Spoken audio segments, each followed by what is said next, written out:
Nitumoni BJP গঠন হৈছে 1980 চনত, RSS গঠন হৈছে 1925 চনত, তাৰ আগতে অসমলৈ মিয়া আহিছে। RSS গঠন হোৱাৰ আগতে অসমলৈ মিয়া আহিছে, তাৰ আগতে অসমত মিয়াই অসমীয়া মাধ্যমৰ স্কুল প্ৰতিষ্ঠা কৰিছে। মই নিশ্চয় কৰি দেখিছো, বহুত মই নগাঁৱত দেখিছো, বিভিন্ন ঠাইত দেখিছো। 1910ৰ পৰা 1930 চনৰ ভিতৰত বহুত মিয়া আহি অসমত স্কুল স্থাপন কৰিছে অসমীয়া মাধ্যমৰ। কিন্তু একে সময়তে নিতুমণি আমি এইটো জানিব লাগিব যে এই মানুহখিনি আটাইতকৈ দুখীয়া মানুহ পৃথিৱীৰ, আটাইতকৈ উদ্ধাস্ত মানুহ পৃথিৱীৰ, নিজৰ ঘৰ এৰিয়ালৈ সেই আটাইতকৈ যিখিনি মানুহ মিয়া মানুহে খেতি কৰে ধুবুৰীৰ এটা এটা ঠাইলৈ যাবলৈ তুমি ৰাতিপুৱাৰ পৰা 4খনমান ফেৰীৰে নদী পাৰ হ'ব লাগিব, তাৰপিছত সেইখন গাঁও গৈ পাবা য'ত এখন অসমীয়া স্কুল দেখিবা। আমি দেখিছো এইবিলাক ঠাই। সেই মানুহখিনিয়ে যেনেকে আমি আলি আৰু কুলিৰ কথা কওঁ, বাগানীয়াখিনিয়ে ঘৰত এটা বেলেগ ভাষা কয়, গোৱালপাৰাৰ মানুহখিনিয়ে ঘৰত এটা বেলেগ ভাষা কয়।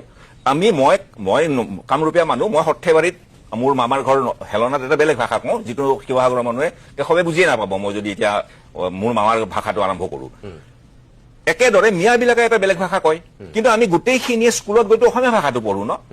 এই মানুহখিনিক যিবিলাক RSS গঠন হোৱাৰ আগতে আহি পেলাই স্কুল খোলা মানুহখিনিক এতিয়া যদি মোক কয় যে নহয় এইবিলাক আটাইতকৈ অচিনাকি মানুহ, আৰু সিদিনা এটা হোম মিনিষ্ট্ৰীয়ে নটিফিকেশ্যন দিছে 2024 চনৰ 31 ডিচেম্বৰলৈ অহা হিন্দু বাংলাদেশীক তেওঁলোকে একো নকৰে। মই এই কথাটো আগতে কৈছো, তাৰমানে আজি যদি এজন হিন্দু বাংলাদেশী ধৰা পৰে উইদাউট এনি ডকুমেণ্টছ, তেওঁক ক'ব যে নাই তোমাক আমি একো ব্যৱস্থা নলওঁ, তেওঁক চৰকাৰে একো নকৰে, আৰু 5 বছৰ পিছত তেওঁ নেচাৰেলাইজেশ্যন প্ৰচেছ মতে এপ্লাই কৰিব পাৰিব।